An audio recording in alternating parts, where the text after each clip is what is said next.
On good authority that there is, an instruction to carry an illegal, assignment of getting rid of some of us, and we got it from different sources in the state security and in other government departments. And we have no reason to just raise this issue without ourselves having processed it and convinced ourselves that there is a serious plan to carry, an illegal activity sanctioned by the state.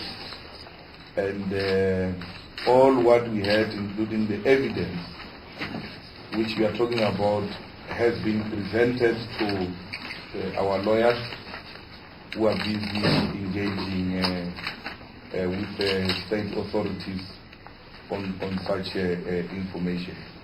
And they will not report it to the state because we do not trust the state, but also we have lost confidence in the police system.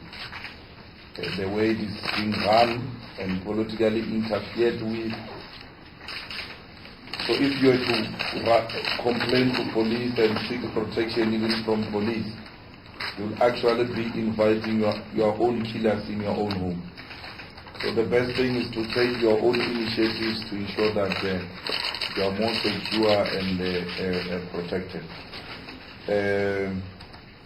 And the language used by ministers, in other countries to declare people counter-revolutionary, you are actually signing their death warrant. Minister of Defense has signed our death warrant. You should have asked as members of the media, what is counter-revolutionary in government language? Because she can't speak like a political activist on behalf of Ministry of Defense. So once you speak like that from that office, you are actually signing death warrant. But because these people are counter-revolution, that you need to get rid of them. And nobody took her to task about that. A Minister of Defense calling people counter-revolution. She's calling for action. The putting of the military on high alert, unnecessary high alert, so that they can justify their actions. Even if we're not to be assassinated by the state, their remarks and their agitation actually gives room for right wing to take us, and all of you will believe that no, somebody from the state should have done it, or maybe it was somebody from the state because of how the state has been speaking such strong language. And even without mentioning us, you yourself have made it very clear that they are referring to us. But in this case, Minister of Defense was speaking about us and our visit to the soldiers. Those soldiers were addressed by leaders of COSATU before. They marched in Pretoria. Actually, Namela addressed those soldiers. He was never called a counter-revolution. There was never a call for his arrest. Why? Because he's a Jacob Zuma supporter. We can't have a country run like that. Only those who agree with the establishment will be allowed to express their political opinions. So we found that very, very, very scary. Marikana, we went to Marikana yesterday to visit those families that were harassed and tortured by police. There are women there who were shot buying, food from a spaza shop. They were not in a protest, nothing.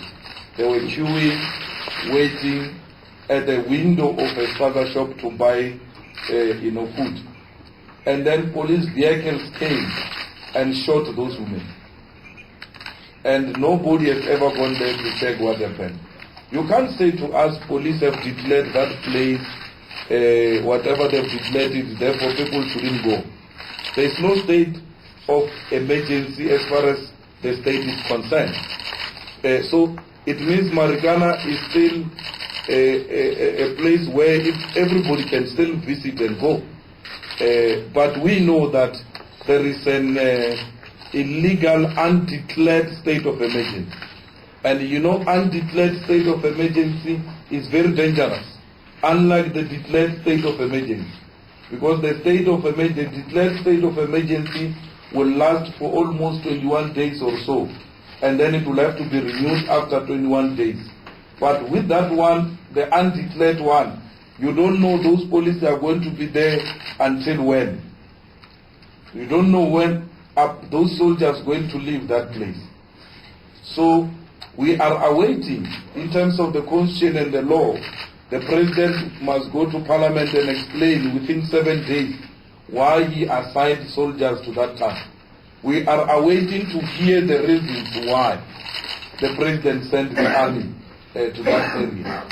And those reasons should be much more convincing, or else we are going to take him to task.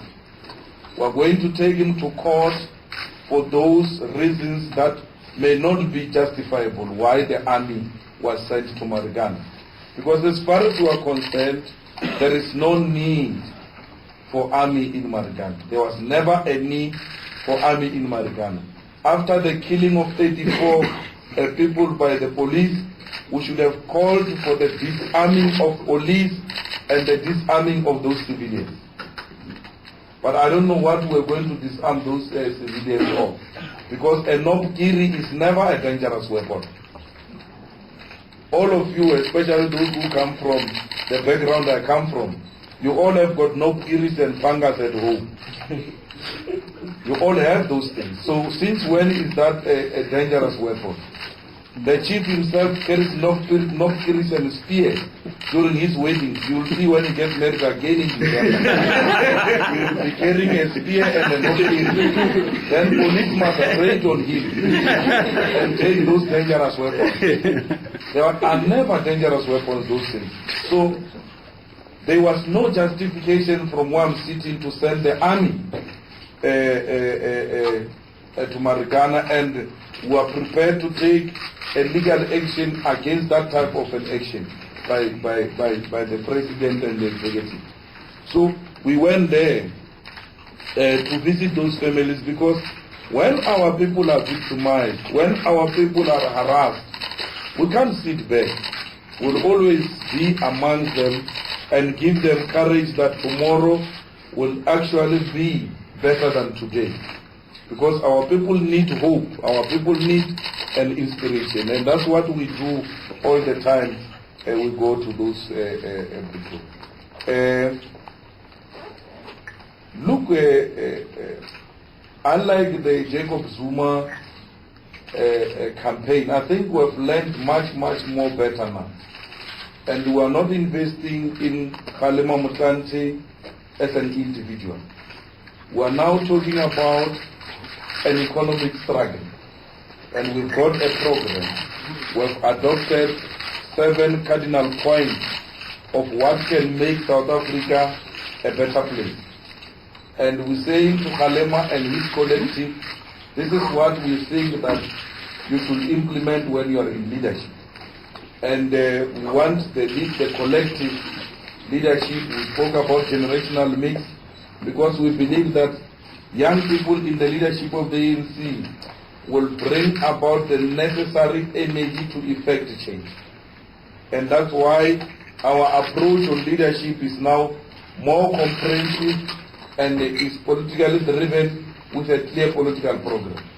And it's no longer a fanatic report of a person who sings beautifully and dances nicely, but it's more on a political program of action. And that's why we're thinking that if that political program of action is adopted by the ANC in Mangaung, we don't care whether the new president likes it or not, the collective will have an obligation to implement that type of a program of action. And that's where we come from. The Hawks have been arresting me every weekend for the last 3 years. Every time I embark on a political program, I know the following Monday, Malema to be arrested. That's my life, you know. I embarked on a march to Pretoria. and then I left to Mauritius for a wedding. You wanted to counter that through the wedding, it didn't work. People didn't buy into the story of the wedding. Then there was an alternative report. When Malema lands at the airport, he's going to be arrested. We left it, we landed, there was no arrest, we proceeded with our lives. Then we went to Marikana to give those people support and all that. There was a story, Malema to be arrested. Once there is a political program, there is a response of arrest. And it's not only on arrest, lots of things happen. You know, internally you'll receive different phones and all that, including from municipalities checking if you have not paid your electricity. When are you doing that? Because we're going to cut. Very strange calls. They never call you for such things. But you've got such funny activities happening once there is a political program. Why? Because they want to divert you. They want you to be defocused and leave the political program to concentrate on the personal stuff. We know of war rooms where ministers need to plot our possible arrest and interference and the impatience. When are you arresting this man? You know, Gweda Mantashi, when we're celebrating the ANC centenary in Mangaung, during the dinner of the ANC, the official dinner, Gwede asked the public protector, when are you finishing with Malema's report? Who are waiting here, who can't finish it? You must help the situation. Gwede did that, wanting to interfere with the work of the public protector. Why? Not because he's an anti-corruption activist. No, he wants to get rid of a political opponent through the manipulation of state institutions. We can't allow that. You know, the hate for Julius Malema should never blind you of a reality of a constitution being violated. Even if you hate a man, but where there is a violation of the constitution by dictatorship, you have to say, come on, no, this is too much. I've always said to President Zuma and his faction that instead of taking shortcuts of arresting people and accusing people of corruption, if you've got brilliant ideas and you think you are enjoying the support of the people, go and win your ideas on the ground. Let's go to Marikana. Go and speak to the people at Marikana and make those people at Marikana to reject Malema because your ideas are so beautiful. This is a political contestation. It's not a criminal activity. There is no incitement of violence. Marikana happened long before I went to Marikana. I went to Marikana 48 hours after I was persuaded by this leadership that those people there are traumatized and they feel that leadership of the country has neglected them and they are asking for you to come there. That week I was at home with my child, taking him to school in the morning, collecting him in the afternoon, sleeping with him in the same bed. A 6-year-old, if there is a witness needed, that's the witness I have. That's the whole, and when they called me, I said, no, but I took a decision this week. I want to be home and spend a week with my child. Now I'm told I'm the one who caused Marikana. The workers, tortured, forced to confess that I'm the one who actually incited them by a democratic state. And you want to allow those types of activities to go on. We cannot allow that. From where I'm sitting, I have nothing to hide. Police are looking for me. Police are going to arrest me. I went to Marikana, I found police there. They threatened to arrest me. In the next 10 minutes, I was there with them. I left after being told by comrades to leave. But there was no arrest. I'm not running away from police. If police need me, they don't have to do a Hollywood type of an approach. They must give me a date. and time, I will report there myself alone, undriven, driving myself to that police station. Why? Because I've got nothing to hide. I only have my conviction. I believe in what I fight for, and I'm going to fight for it. Nobody is going to stop me from fighting for it. Not even prison can stop me. Not even death can stop me. My ideas are out there. Even if I'm no more, people will continue with those ideas. So it's a waste of time. So we are not scared, we are unshaken. Even by the works report, we are unshaken. We'll go to the police anytime they want to see us, and we'll cooperate with law enforcement. We are not a rebellious group, we are not rebels. It's just that we don't have confidence in the leadership. We don't trust them, and we don't want to remove them through coup. We want to remove them through democratic means. And we are persuading people, we are always showing people how wrong this leadership is. So nobody should be threatened of violence. There's not going to be violence charged and led by us. We'll never lead violence, but we'll lead a political onslaught against political facts. Those ones who are on their neck, they have got no chance. And they can't match us politically. They've proven it. They are lazy thinkers. The only thing they know is to label people and call people names. But in terms of the ground contestation, they can't compete us.